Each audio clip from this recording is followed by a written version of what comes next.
ওয়াক্ত নামাজ পড়ে না, খোদার 365 দিন, একটা বছরে কোনো দিন যে ছেলেটা ফজরের নামাজ পড়লা না, তুমি কোন মার ঘরে জন্ম নিলা?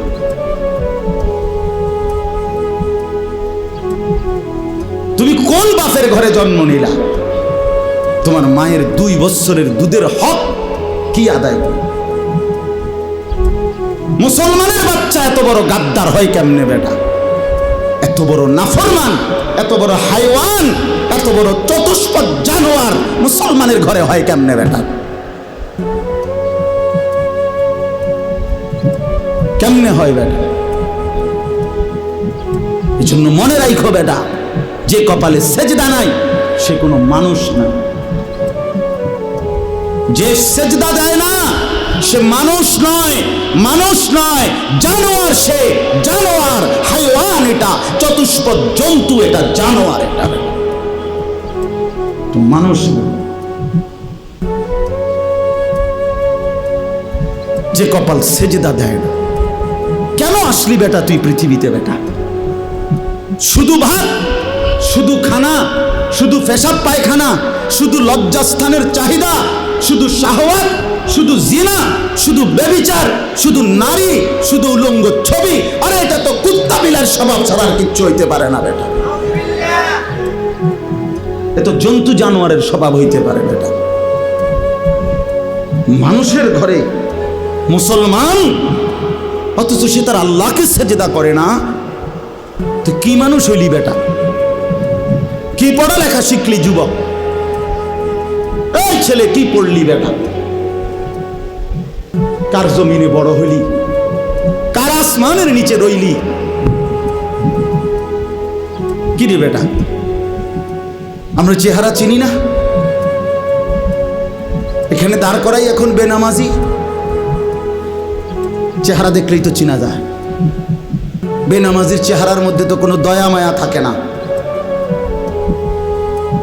বেনামাজির চেহারা তো নির্লজ্জ, বেহায়া, বেশরম, পাষাণ, দয়া মায়াহীন, এমন মনে হয়। এজন্য বন্ধু, নিজেকে আরেকবার ভেবে দেখো। তুমি মায়ের সন্তান, তুমি বাবার সন্তান, তুমি মুসলমানের সন্তান। এই কালেমা বড় দামি কালেমা। আমি 72 বছর বয়স্ক, 72 বছর বয়স বুড়া চাচা, এরকম একজন বয়স্ক লোককে গত আগস্ট মাসে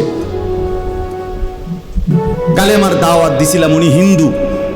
2.5 ঘন্টা ওনারে বুঝাইছিলাম, বলছিলাম, কিন্তু উনি এটা বলে যে ঈশ্বর অদ্বিতীয়, ঈশ্বরের কোনো অংশীদার নাই, আমি প্রতিমা পূজা করি না। উনি এই কথাটা বলে, কিন্তু উনি কালেমা। আমি বললাম, চাচা, আমাদের সাথে আরো আলেমা ছিল, চাচা আপনি এই কথাটাই বলেন, এই কথাটাই বলেন, এটাই কালেমা। আপনি যেটা বিশ্বাস করেন এই কথাটা মুখে বলেন না, কালেমা আরবিটা বলেন, লা ইলাহা ইল্লাল্লাহু মুহাম্মাদুর রাসূলুল্লাহ, এটা বলেন। কত অনুরোধ করলাম, কামসি পর্যন্ত, বিশ্বাস করেন চাচার মুখ দিয়ে এই কথাটা বাইর করতে পারলাম না। কয় না, আমি এটা পড়তাম না। তখন আমি আমার সাথীদেরকে বললাম, হ্যাঁ এবার 72 বছর বয়স্ক একজন মুরব্বী, 72টা বছর জীবন পার হয়ে গেছে, অথচ তার জবান দিয়ে একটাবার কালেমা উচ্চারণ করল না। আর আল্লাহ তাআলা সেই কালেমা আমাদেরকে কত হাজারবার বলার তৌফিক দিছে। কত বড় নিয়ামত, কত বড় সৌভাগ্য যে আমি এক মুসলমান মায়ের ঘরে জন্ম নিছি, আমি এক মুসলমান বাবার ঘরে জন্ম নিছি। আমাদের কি যোগ্যতা ছিল? আমাদের কোনো যোগ্যতা ছিল এখানে? শুধুই কার দয়া? এত বড় দয়া যে আল্লাহ করলেন, এত বড় মায়া যে আল্লাহ করলেন, নিজে আল্লাহ পছন্দ করে আমারে ঈমান দিলেন, ঈমানদারের ঘরে জন্ম দিলেন, মুসলমানের পরিচয়টুকু দিলেন, মুমিনের পরিচয়টুকু দিলেন। সেই আমি কেমনে আল্লাহর নাফরমানি করি?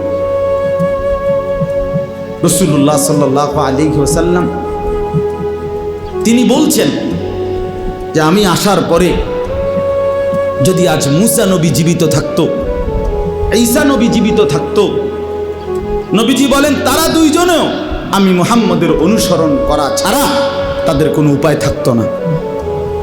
গোটা পৃথিবীতে আল্লাহ নবী সাল্লাল্লাহু আলাইহি সাল্লাম পরিষ্কার বলছেন আমার আবির্ভাবের পরে আর পৃথিবীর কোনো ধর্ম নাই, ধর্ম শুধু একটাই, আমার মাধ্যমে আল্লাহ তাআলা ইসলামের নাম হিসাবে যেই কালেমা, যেই ধর্ম, যেই বিধান আল্লাহ দিয়েছেন আগামীর ইসরাফিলের ফু পর্যন্ত এটাই বিধান, এটাই কালেমা, এটাই ঈমান, এটাই পরিচয়, এটাই জান্নাত লাভের একমাত্র রাস্তা। সেই পরিচয়টা আল্লাহ আমাদেরকে দিয়েছেন। আলহামদুলিল্লাহ আমরা নিজেদেরকে মুসলমান বলি ভাইয়া, তো তুমি আমি মুসলমান বলো, ভোটার আইডি কার্ডের মধ্যে, জন্ম নিবন্ধন সনদে, পাসপোর্টে, সব জায়গায় আমরা নিজেদেরকে মুসলমান পরিচয় দেই, আমাদের ধর্ম ইসলাম আমরা লিখি, তা আমরা কেন সেজদা করব না? আমরা কেন নামাজ পড়ব না ভাইয়া? আমরা কেন রাসূলুল্লাহ সাল্লাল্লাহু আলাইহি সাল্লামের সুন্নাতের অনুসরণ করব না কেন? এর চাইতে বড় দুর্ভাগ্য আর কি? অনেক ছেলে, এই জন্য অনেক যুবক ভাই সবার কাছে অনুরোধ করলাম ভাইয়া, আমার হাত জোর করা অনুরোধ, সেজদা করো, নামাজ পড়ো। সেজদা না করলে কোরআন শরীফে আছে সেজদা যদি না করে তো ইবলিস তার পরিচয় 1 ঘন্টা আগেও তারে কোনো ইবলিস কইতো না, শয়তান বলতো না, তার নাম ছিল মুআল্লিমুল মালাইকা।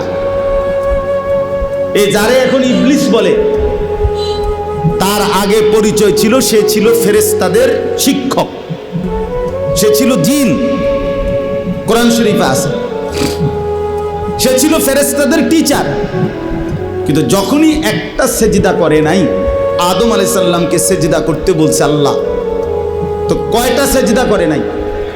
একটা সেজদা না করার কারণে তার পরিচয় হয়ে গেল পরবর্তী মিনিট থেকে শয়তান। তাহলে এই জন্য শয়তানকে কেন শয়তান বলা হইল? সেজদা না করার কারণে। কথা বলেন না কেন? এই জন্য সেজদা না করলে শয়তান হয়, ইবলিস হয়, মরদুদ হয়, অভিশপ্ত, মালউন, লানতের যোগ্য, রাজিম, ঘৃণিত। এই জন্য ভাইয়া তুমি কোনোভাবে দামি হইতে পারবা না,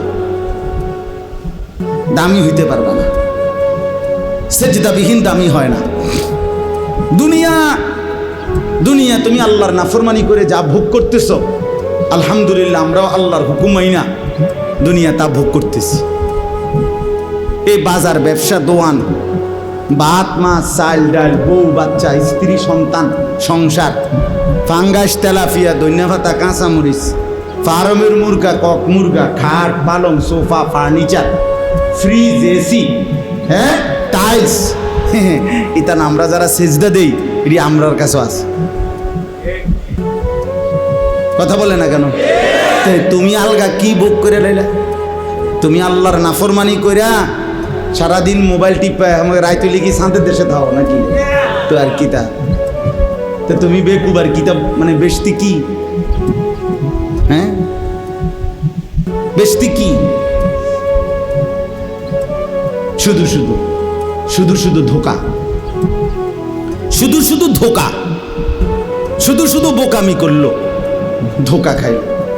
দুনিয়া এমনি মিলে যায়, দুনিয়া এমনি মিলে যায়। আল্লাহ পাক কোরআনে ওয়াদা দিছেন, আমি যাকে বানাইছি তার দুনিয়ার রিজিক আমি দেবই দেব। এই জমিনে যত কিছু আমার বিচরণশীল মখলুক, আল্লাহ বলেন ওয়ামা মিন দাব্বাতিন ফিল আরদি ইল্লা আলাল্লাহি রিজকুহা, সকলের রিজিকের দায়িত্ব আমি আল্লাহ আমার কাঁধে তুলে নিলাম।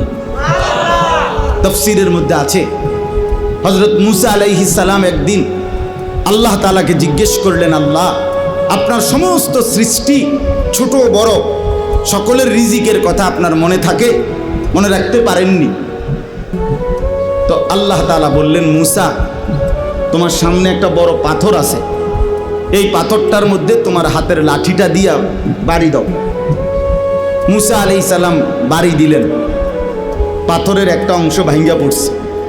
আচ্ছা আবার মারো, আবার মারলেন, আরেকটা অংশ ভাঙছে, আবার মারো, আবার মারলেন, পাথরের একটা অংশ ভাঙছে। 4 বার পাথরটাতে আঘাত করলেন।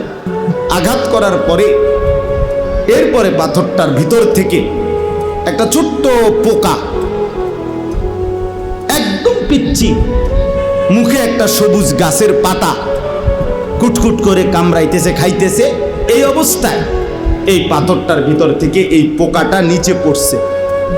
আল্লাহ তাআলা বললেন, মুসা ওই পোকাটা কি বলে কান পাইতে একটু শোনো। তাফসিরে রুহুল মাআনিতে আমরা পড়ছি, আরবি তাফসিরে। তো ছোট্ট পোকাটা মুসা আলাইহিস সালাম শুনতে পেলেন।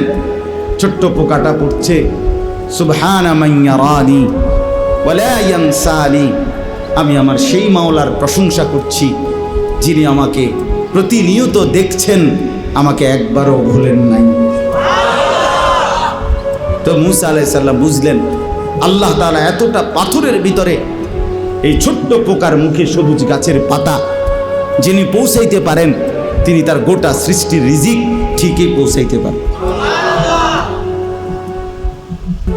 এই জন্য বন্ধু আমার, বাপ আমার, সবার কাছে অনুরোধ করছি, আমি শক্ত কথা বলছি, রাগ হইয়েন না, বিবেক জাগাবার জন্য বলছি, ঝগড়ার জন্য বলি না। কেন আমরা নামাজ পড়ব না? কেন নামাজ পড়ব না? রাসূলুল্লাহ সাল্লাল্লাহু আলাইহি সাল্লামের ভালোবাসার দাবি, মহব্বতের দাবি এটা, আল্লাহকে সিজদা করা। রাসূলুল্লাহ সাল্লাল্লাহু আলাইহি ওয়াসাল্লাম ইন্তেকালের পূর্ব মুহূর্তে আম্মাজান আয়েশা রাদিয়াল্লাহু তাআলা আনহাকে ওনার বুকের মধ্যে মাথা রাখা অবস্থায় নবীজি ইন্তেকাল করছিলেন। এই ইন্তেকালের পূর্ব মুহূর্তে হযরত জিবরাইল এবং আজরাইল দুইজন ফেরেশতাকে সামনে রেখে আল্লাহর নবী সাল্লাল্লাহু আলাইহি ওয়াসাল্লাম আম্মাজান আয়েশাকে বলছিলেন, আয়েশা আমি চলে যাচ্ছি আমার মালিকের কাছে, যাওয়ার আগে তোমার মাধ্যমে আমার উম্মতের জন্য আখিরি নসিহত, আমার উম্মতের জন্য আমার শেষ কথা, আসসালাত আসসালাত আসসালাত।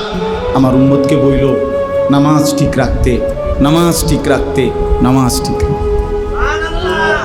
আমার বাপ, কোনো বাবা যদি মৃত্যুর পূর্বে কিছু ওসিয়ত করে, সন্তান যত পাষাণই হোক না কেন, সে তার মৃত্যু পথযাত্রী বাবার ওসিয়ত পালন করে। তা আমাদের নবী সাল্লাল্লাহু আলাইহি ওয়াসাল্লামের আখিরি নসিহত ছিল নামাজ, উম্মতের নামাজ। তো সেই নামাজ যদি আমরা আন্তরিকতার সাথে পালন না করি, তো আমাদের নবীর সাথে আমাদের সম্পর্ক কই?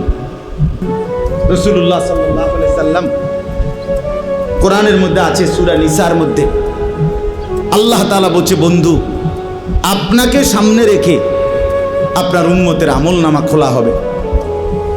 তো নবীজি সাল্লাল্লাহু আলাইহি সাল্লামের সামনে যখন আমলনামা উম্মতের খুলবে, তা আল্লাহর নবী সাল্লাল্লাহু আলাইহি সাল্লাম যখন দেখবে আমলনামায় পৃষ্ঠার পর পৃষ্ঠা, পৃষ্ঠার পর পৃষ্ঠা, এক ওয়াক্ত নামাজ নাই, ফজরের নামাজ নাই, 10 বছর, 5 বছর, 3 বছর, রাসূলুল্লাহ সাল্লাল্লাহু আলাইহি সাল্লাম বলবেন, হায় উম্মত, আমি শেষবারের মতো বলে গেছিলাম, আমার শেষ ওসিয়তটা ছিল নামাজ। তুই উম্মত আমার শেষ কথাটাও, আমার মৃত্যু পথযাত্রার সময় কথাটাও পালন করলি না। এই কি আমলনামা নিয়ে আসলি? আমি কেমনে আমার আল্লাহর কাছে সুপারিশ করব? নবী সাল্লাল্লাহু আলাইহি সাল্লামের সুপারিশ এটা মামুর বাড়ি না। হাউজে কাউসারের পানি সস্তা দরের কোনো পানি না যে আপনি চাইবেন আর দিয়ে দিবে। না না বাপ, বিষয়টা এমন না। আপনি ভালো আলেম থেকে জিজ্ঞাসা করে নিয়েন। সুপারিশ এটা আপনার মামুর বাড়ির আবদার না। কাকে সুপারিশ করবেন তা আল্লাহর পক্ষ থেকে নির্ধারিত করা আছে। কাকে হাউজে কাউসারের পানি পান করাবেন তাও আল্লাহ তাআলার পক্ষ থেকে নির্ধারিত করা আছে, নির্ধারিত করা আছে। এই জন্য এটাকে একবার ছোট্টখাট্ট খামখেয়ালি মনে করলে হইতো না। এই জন্য আপনি এই আমল নামা কেমনে দেখাইবেন? যুবক ভাই, তুমি তোমার এই নওজোয়ান কালের এই আমল নামাটা কেমনে দেখাইবা যে একটা সেজদাও নাই, ফজর জোহর আসর মাগরিব এশা নাই? এমন হইল কেন? এই জন্য আমরা যারা রাসূলুল্লাহ সাল্লাল্লাহু আলাইহি সাল্লামকে ভালোবাসি, আমাদের দায়িত্ব এটা 5 ওয়াক্ত নামাজ পড়া। কি পড়া বলেন? এটা পড়তেই হবে, পড়তেই হবে, এটা পড়তেই হবে। কোরআন এবং সুন্নাহর মধ্যে অসংখ্য প্রমাণ আছে যেখান থেকে আল্লাহ এবং তার রাসূল নামাজের গুরুত্ব বারবার বারবার বলেছেন। আল্লাহ আমাদেরকে বুঝার তৌফিক দান করেন। আমাদের নবী সাল্লাল্লাহু আলাইহি সাল্লাম সারা আলমের জন্য নবী, সারা কায়নাতের নবী। তা এত বড় শ্রেষ্ঠতম নবী পেয়ে আমরা যদি তাকে মূল্যায়ন না করি, তার কথা পালন না করি, তা এর চাইতে উত্তম আর কে হবে? এর চাইতে উত্তম আর কে আসবে আমাদেরকে বুঝাবার জন্য? নবীজির চাইতে উত্তম আর কে আসবে? কেউ আসবে না। সর্বশ্রেষ্ঠ ব্যক্তি, সর্বশ্রেষ্ঠ ব্যক্তি আল্লাহ তাআলা আমাদের জন্য দান করেছেন। কোরআনুল কারীমের মধ্যে আছে, আল্লাহ তাআলা বলেন, লাকাদ মান্নাল্লাহু আলাল মুমিনিনা ইয বাআসা ফীহিম রাসূলাম মিন আনফুসিহিম। আল্লাহ তাআলা বলেন যে হে মুমিনগণ, আমি আল্লাহ তোমাদের উপরে সবচেয়ে বড় যে দয়া করেছি সেটা হলো আমার রাসূল তোমাদের জন্য পাঠিয়ে দিয়েছি। এই পৃথিবীর সব কিছু আমার নিয়ামত, কিন্তু এগুলো আমি সবাইকে দিছি, কিন্তু আখিরি বন্ধু, আমার আখিরি বন্ধু, আমার শ্রেষ্ঠতম রাসূল, আমার কলিজার টুকরা আমি তোমাদেরকে দিয়ে দিছি, তোমাদের জন্য পাঠাইছি। আল্লাহ তার খাজানার সবচেয়ে বড় সম্পদ আল্লাহ তাআলা দান করছেন আমাদেরকে, দান করছেন। এই জন্য দয়া করে আমরা যেন কদর করি। এই আয়াতের তর্জমা শুনেন। নবী সাল্লাল্লাহু আলাইহি সাল্লামকে আল্লাহ তাআলা বলেন, কুল, হে নবী আপনি বলুন, ইয়া আইয়ুহান নাস, হে সমস্ত মানুষ, সারা পৃথিবীর মানুষকে আল্লাহ তাআলা ডাক দিতে বলছে। হে নবী আপনি বলেন, হে লোক সকল, হে জগতের সমস্ত মানুষ, শোনো তোমরা, ইন্নী রাসূলুল্লাহি ইলাইকুম জামিআ, নিশ্চয়ই আমি আল্লাহর রাসূল, ইলাইকুম জামিআ, তোমাদের সকলের জন্য, সারা পৃথিবীর বিশ্ব মানবতার জন্য আমি হলাম আল্লাহর রাসূল। তো আল্লাহ তাআলা বলেন, আমার পরিচয়টা তুলে ধরেন নবী, আপনার পরিচয়ও তুলে ধরছেন যে আপনি সারা বিশ্ব মানবতার রাসূল। এবার আমার পরিচয়ও ধরেন যে এই কথাটা কে বলছে। আল্লাযী লাহু মুলকুস সামাওয়াতি ওয়াল আরদ, সাত আসমান এবং জমিনের মালিকানা যে আল্লাহ, তিনি বলছেন যে আমি সারা পৃথিবীর মানুষের জন্য আমি আল্লাহর রাসূল। লা ইলাহা ইল্লা হুয়া ইউহয়ী ওয়া ইউমীতু, তিনি ওই আল্লাহ যিনি ছাড়া আর কোনো ইলাহা নাই, তিনি সকলকে জীবন দেন, তিনি সকলকে মৃত্যু দান করেন। জীবন মৃত্যু দানকারী, একত্ববাদের অধিকারী আর কোনো ইলাহা নাই যিনি ছাড়া। সেই মহান আল্লাহ রব্বুল আলামিন, গোটা কায়নাতের মালিকানা যার, তারই পক্ষ থেকে আমি তোমাদের সবার জন্য আল্লাহর রাসূল। অতএব আমাদের করণীয় কি? তো আল্লাহ তাআলা বলেন, হে নবী আপনি বলেন তোমাদের করণীয় কি? ফাআমিনু বিল্লাহি ওয়া রাসূলিহিন নাবিয়্যিল উম্মি আল্লাযী ইউমিনু বিল্লাহি ওয়া কালিমাতিহি। অতএব তোমরা সকলেই আল্লাহ এবং তার রাসূলের উপরে ঈমান আনো। আল্লাহ এবং তার রাসূলের উপরে কি আনো? ঈমান। রাসূলের কয়েকটা পরিচয় বলছে যে তিনি আল্লাহর রাসূল, আন-নবী তিনি আল্লাহর নবী, আল উম্মি তিনি দুনিয়াবি পড়ালেখা থেকে মুক্ত, যা বলছেন সরাসরি শুধুমাত্র আল্লাহর কাছ থেকেই বলছেন। আল্লাযী ইউমিনু বিল্লাহি ওয়া কালিমাতিহি, যিনি আল্লাহর সমস্ত কথা এবং আল্লাহর উপরে পরিপূর্ণ ঈমান রাখতেন। নবীজি আল্লাহ তাআলার সকল হুকুম পালন করছেন কিনা? কথা বলেন না। আল্লাহ তাআলার প্রতি পূর্ণ ইয়াকিন রাখতেন কিনা? তো আল্লাহ বলেন, যিনি রসুল, যিনি নবী, যিনি দুনিয়াবি পড়ালেখা থেকে মুক্ত, যিনি আল্লাহর উপরে পূর্ণ ঈমান রাখতেন, যিনি আল্লাহর সমস্ত কথা মানতেন, সেই প্রিয়তম রসুলের উপরে তোমরা সকলেই ঈমান আনো। এরপরে বলেন ওয়াত্তাবিউহু, এই আমার কথা শেষ। আর এই কথাটাই বুঝেন, আল্লাহ তাআলা বলেন তোমরা সকলেই শোনো। দুই কথা, এক হলো আমার রসুলের উপরে ঈমান আনো, আর দ্বিতীয় কথা হলো ওয়াত্তাবিউহু, তোমরা সকলেই আমার রসুলকে অনুসরণ করো। অনুসরণ করো, নবীর প্রতি ঈমান আনো, নবীকে অনুসরণ করো। কেন? তিনি সবার জন্য রাসূল, অন্য আর কারো কাছে গেলে হবে না, তিনি একজন। এই দুইটা দায়িত্ব দিয়েছেন আমাদেরকে আল্লাহ। ফাআমিনু, তোমরা সকলেই নবীর উপরে ঈমান আনো। দ্বিতীয় হলো ওয়াত্তাবিউহু, তোমরা সকলেই নবীর আনুগত্য করো, অনুসরণ করো। লাভ কি হবে?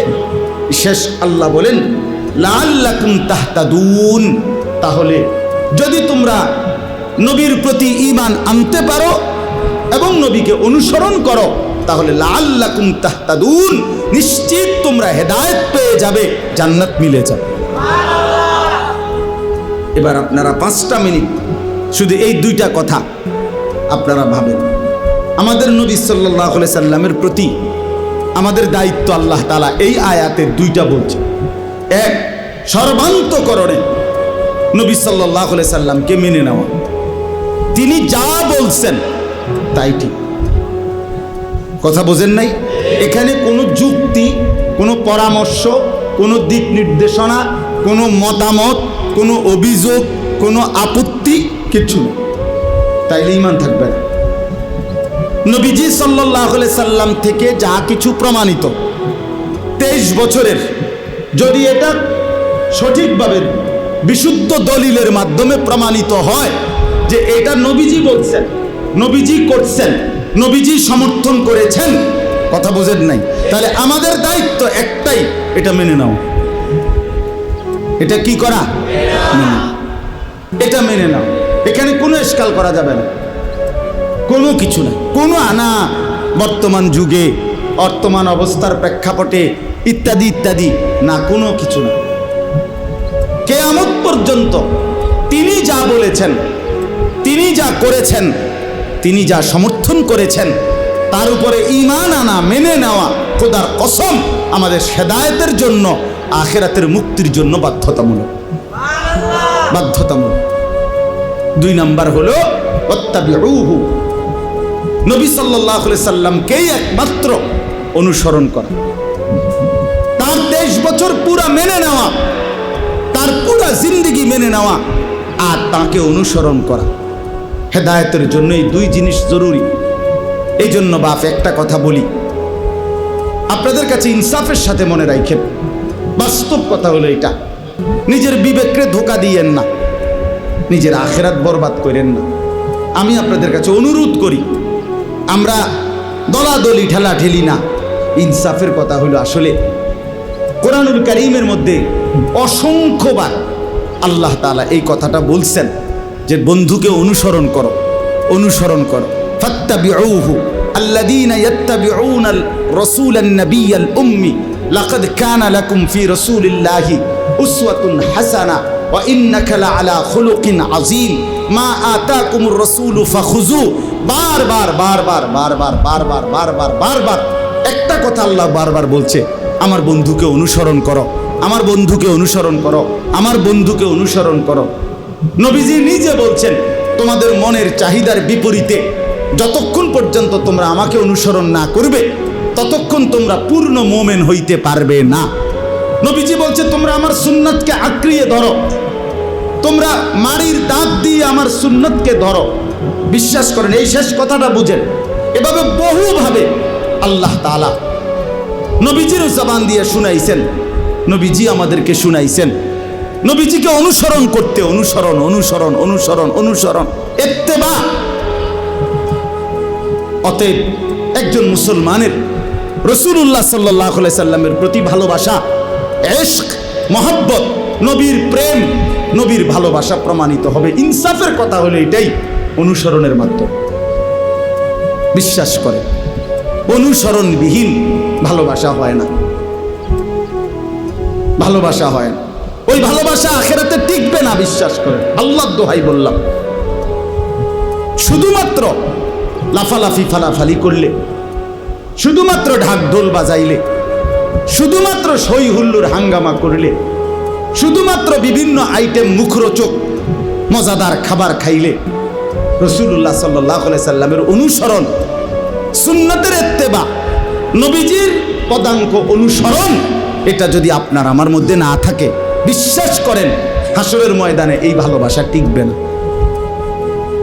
দুনিয়া মিলে যাবে, আখিরাত মিলবে না, পরকাল মিলবে না। এই জন্য আজকে এই কথাটাই বললাম। এখানে আল্লাহ তাআলা বললেন যে তোমাদের দুইটা দায়িত্ব, তোমরা আমার বন্ধুর প্রতি ঈমান আনবা, ওয়াত্তাবিউহু, এবং তাকে অনুসরণ করো, অনুসরণ করো। আজকে আফসোসের বিষয় হলো আমরা এই কথাটাই বুঝাইতে পারি না যে রাসূলুল্লাহ সাল্লাল্লাহু আলাইহি সাল্লামের সুন্নাতের অনুসরণের মাধ্যমে নবীজিকে ভালোবাসতে হয়। আপনি বছরের পর বছর কোনোদিন মেসওয়াক করলেন না, অথচ নবীজি মৃত্যু পর্যন্ত, কসম আল্লাহ, বুখারী শরীফের হাদিস, নবীজি ইন্তেকালের মুহূর্তে শেষ যখন দুনিয়া থেকে বিদায় নিবে, সেদিনও নবীজির হাতে, নবীজির আখিরি আমল ছিল নবীজি মিসওয়াক করছেন। আম্মা জান আয়েশা রাদিয়াল্লাহু তাআলা আনহা বলছেন, আমি নিজে মিসওয়াক চাবাইয়া দিছি নরম করে। নবীজি আস্তে আস্তে মিসওয়াক করছেন, এর কিছুক্ষণের মধ্যেই আল্লাহ তাআলার সান্নিধ্যে চলে গেছেন। তাইলে আপনি কোনোদিনও মিসওয়াক করলেন না, টুথপেস্ট, ব্রাশ আপনার কোনোদিন মিস হলো না, আপনি ব্রাশ করতে ভুললেন না, মিসওয়াক করতে মনে পড়ল না, আপনি দস্তরখান বিছাইতে মনে পড়ল না, ডাইনিং টেবিল ভুললেন না, আপনি ঘরে ঢুকতে, বের হইতে, টয়লেটে, বাথরুমে, গোসলে, আপনার খাদ্য পানীয়, আহার, নিদ্রায় নবীজির সুন্নাতের কথা আপনার মনেই পড়ে না, আপনি পালনই করেন না। তাইলে বাবা এটা কেমনে আল্লাহ রসুলের ভালোবাসা হয়? আমরা বুঝি না, আমরা বুঝি না বাপ। আমরা কত গালি শুনি, এরপরও আমরা বলি যে এটাই। তুমি আমগরে যাই বলো ভাই, ওয়াহাবি না শুধু, তুমি যদি ওয়াহাবির আব্বাও কও, তুমি যদি কও যে ওয়াহাবির দাদা, ওয়াহাবির শাস্তো ভাই, জ্যাঠতো ভাই, হুয়াতো ভাই, খালতো ভাই, তালতো ভাই, তাও কোনো সমস্যা নাই। আরও কোনো গালি থাকলে দিতে পারো, কোনো সমস্যা নাই। খোদার কসম আমরা বলেই যাব যে নবীজির সুন্নাত, নবীজির এক এক অনুসরণের মধ্যেই কেবল নবীজির ভালোবাসা নিহিত, এছাড়া হবে না। ভালোবাসা হবে না, নয়তো ভালোবাসতে হলে অনুসরণ করতে হবে, অনুসরণ করলে ভালোবাসা প্রমাণিত হবে, সোজা হিসাব। এজন্য রাসূলুল্লাহ সাল্লাল্লাহু আলাইহি সাল্লামের সুন্নাত তরিকার বিরোধী হইয়া আপনি নবীর ভালোবাসা কবরে হাসরে প্রমাণ করতে পারতেন না বাবা।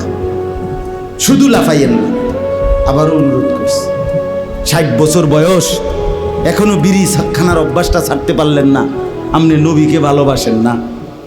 আমরা বুঝি না, আমরা চিড়া খাই, আমরা বন দিয়া চা দিয়া ভিজাই খাই, হ্যাঁ, আমরা ভাত খাই না,